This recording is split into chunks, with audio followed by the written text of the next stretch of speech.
오늘도 예배 자리에 함께하는 여러분을 환영하고 축복합니다. 이 시간 함께 예배드리는 형제자매님들과 인사해 볼까요? 주님의 평화를 빕니다. 주님의 평화가 이번 사순절기에 주님의 말씀을 묵상하는 에나콜의 성도님들과 함께 하시기를 기도합니다. 오늘은 사순절기에 맞이하는 두 번째 주일입니다. 사순절기 묵상을 진행하면서 말씀을 선생님들과 많이 읽고 있습니다. 말씀을 읽고 나눈다는 것이 쉬운 일은 아니지만 그래도 주님과 더 가까워졌다는 느낌이 들지 않으신가요? 그 느낌 그대로 말씀과 기도를 통해 우리의 마음을 더욱 주께 맞추어 나가는 여러분이 되시기를 소망합니다. 오늘 함께 살펴본 말씀은 마태복음 13장 1절에서부터 9절까지의 말씀 중 8절의 말씀입니다. 오늘 말씀에서 주님께서는 바닷가에 앉아 계셨어요. 그런데 워낙 예수님의 소문이 이곳저곳 많이 퍼지다 보니 사람들이 예수님의 가르침을 듣고자 몰려왔죠. 이에 예수님께서는 배에 올라서셔서 물가에 서 있는 사람들에게 말씀하시죠. 주님께서는 사람들에게 말씀하실 때 비유로 가르치셨어요. 주님께서 말씀하신 유명한 비유들이 많은데 오늘은 그 중에서도 씨 뿌리는 사람의 비유를 살펴봅니다. 씨를 뿌리는 사람이 있었습니다. 그 사람은 씨를 이곳저곳에 뿌리죠. 그 사람이 씨앗을 뿌리는데 하나는 길가에, 하나는 돌밭에, 하나는 가시덤불에, 하나는 좋은 땅에 떨어졌습니다. 길가에 떨어진 씨앗은 뿌린 지 얼마 지나지 않아 새들이 와서 먹어버렸습니다. 돌밭에 떨어진 씨앗은 자라려면 뿌리를 내릴 흙이 있어야 하는데 돌만 있어 제대로 자라지 못하고 시들어 버렸죠.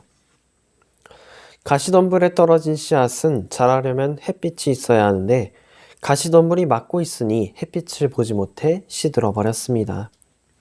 마지막으로 좋은 땅에 떨어진 씨앗이 있었는데 이 씨앗은 어떻게 되었을까요?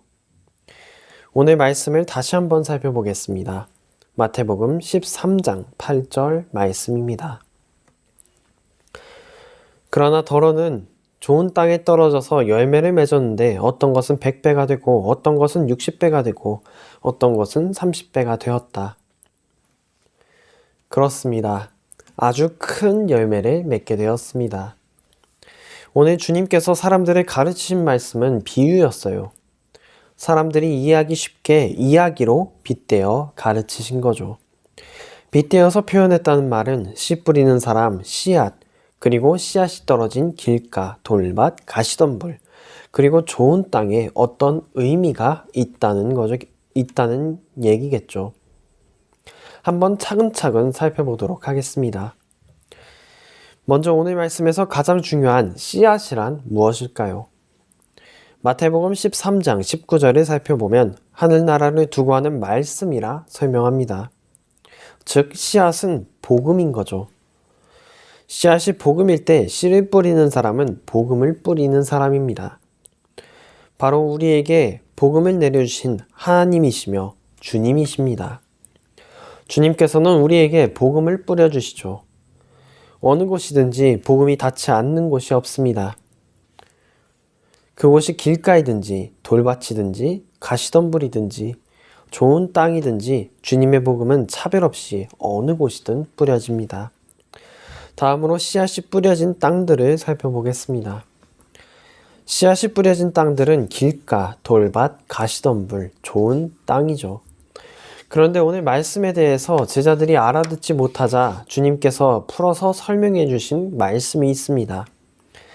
바로 마태복음 13장 18절부터 23절의 말씀이죠. 다 같이 살펴보겠습니다. 마태복음 13장 18절부터 23절입니다. 너희는 이제 씨를 뿌리는 사람의 비유가 무슨 뜻을 지녔는지를 들어라. 누구든지 하늘나라를 두고 하는 말씀을 듣고도 깨닫지 못하면 악한 자가 와서 그 마음에 뿌려진 것을 빼앗아간다. 길가에 뿌린 씨는 그런 사람을 두고 하는 말이다. 또 돌짝밭에 뿌린 씨는 이런 사람이다. 그는 말씀을 듣고 곧 기쁘게 받아들이기는 하지만 그 속에 뿌리가 없어서 오래가지 못하고 말씀 때문에 환난이나 박해가 일어나면 곧 걸려 넘어진다. 또 가시덤불 속에 뿌린 씨는 이런 사람이다. 그는 말씀을 듣기는 하지만 세상의 염려와 재물의 유혹이 말씀을 막아 열매를 맺지 못한다. 그런데 좋은 땅에 뿌린 씨는 말씀을 듣고서 깨닫는 사람을 두고 하는 말인데, 이 사람이야말로 열매를 맺되 100배 혹은 60배 혹은 30배의 결실을 낸다. 조금 많이 길었지만 아주 잘 읽어주셨습니다. 그렇습니다. 씨앗이 뿌려진 땅들은 모두 사람입니다. 정확히 말하자면 복음을 받은 사람들의 마음이라 할 수 있습니다. 길가에 뿌린 씨는 어떤 사람입니까? 복음을 깨닫지 못해 악한 사람에게 빼앗긴 사람입니다. 복음에 대한 확신이 없어 악한 사람들이 와서 속이면 넘어가는 사람입니다. 신천지나 여호와의 증인에 넘어가는 사람들이죠.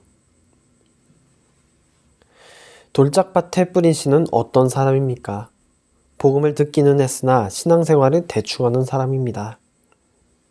복음의 뿌리가 깊지 않은 사람이죠. 그런 사람들의 신앙은 결국 메마르게 됩니다. 아무런 열매를 맺지 못하게 되죠. 가시덤불에 뿌린 씨는 어떤 사람입니까? 말씀에서 볼 수 있듯이 세상에 가로막힌 사람입니다. 주님의 복음을 받았으나 세상 일에 바쁜 나머지 싹을 틔우지 못한 사람이죠. 좋은 땅 위에 뿌린 씨는 어떤 사람입니까? 복음을 잘 받아들이고 그 열매를 잘 맺는 사람이죠. 항상 주님과 함께하는 사람입니다. 이렇게 복음의 씨앗은 어느 곳이든지 뿌려집니다. 다만 오늘 말씀을 보다 보면 그 씨앗이 어느 곳에 뿌려지느냐가 아주 중요한 것처럼 보이죠. 좋은 땅이 아니라면 씨앗이 싹을 틔우지 못하고 죽어버리니까요. 아주 특별한 사람만이 복음을 잘 받아들이고 원래부터 예수님을 잘 믿는 사람이 있는 것만 같아 보이죠. 그런데요, 여러분은 길을 가다가 도로 위에 싹을 틔운 꽃을 본 적 있으십니까? 도로 사이에 벽 틈에 단단한 바위 위에서도 자라나는 꽃과 나무가 있습니다. 심지어 저 하늘 멀리 우주에서도 식물이 자라고 있죠. 그 꽃과 나무의 씨앗이 뿌려진 땅이 특별한 걸까요? 아닙니다. 단지 씨앗이 자랄 수 있도록 잘 받아들였을 뿐입니다. 우리에게 뿌려진 복음의 씨앗 역시 마찬가지입니다. 복음의 씨앗은 어느 곳에서든 싹을 틔워 열매를 맺을 수 있습니다. 그곳이 길가이든 돌밭이든 가시덤불이든지 말이죠. 중요한 것은 씨앗이 뿌려진 그 땅입니다. 복음의 씨앗이 뿌려진 땅이 씨앗이 뿌리 내리고 싹을 틔울 수 있도록 받아들이느냐가 문제입니다. 누군가는 이렇게 말하죠. 제가 지금 상황이 좋지 못해 예수님을 믿을 수 없습니다. 제가 요즘 너무 바빠서 성경 말씀을 잘 보지 못했습니다. 전혀 기도할 수 있는 마음이 아닙니다. 여러분, 우리가 고난에 처하고 세상 일에 가로막히고 절망할 수도 있습니다. 그러나 그런 이유들로 복음의 씨앗이 싹을 틔우지 못하는 게 아닙니다. 복음의 씨앗은 어떤 땅에서든지 뿌리를 내릴 수 있습니다. 우리의 마음이 길가이든 돌밭이든 가시덤불이든 상관없습니다. 오히려 그런 상황이기에 복음의 씨앗은 더욱 강하게 자라날 것입니다. 그러한 고난들을 이겨내고 복음을 받아들일 때 말이죠. 그러므로 복음을 받아들이십시오. 땅을 가꾸십시오. 좋은 땅이 되지 못하더라도 복음의 씨앗을 받아들이십시오. 100배, 60배, 30배의 열매를 맺지는 못하더라도 그 하나의 열매를 위해 복음이신 예수 그리스도를 받아들이는 에나꼬르 여러분이 되시기를 소망합니다. 기도하겠습니다. 사랑과 은혜가 풍성하신 하나님, 우리가 고난에 지쳐 쓰러졌을 때 때로는 주님을 바라보지 못하는 경우가 많습니다. 삶에 지쳐 주님을 멀리 떠날 때가 있습니다. 주님, 그럴 때에 더욱 주님의 복음을 받아들일 수 있도록 도와주시옵소서.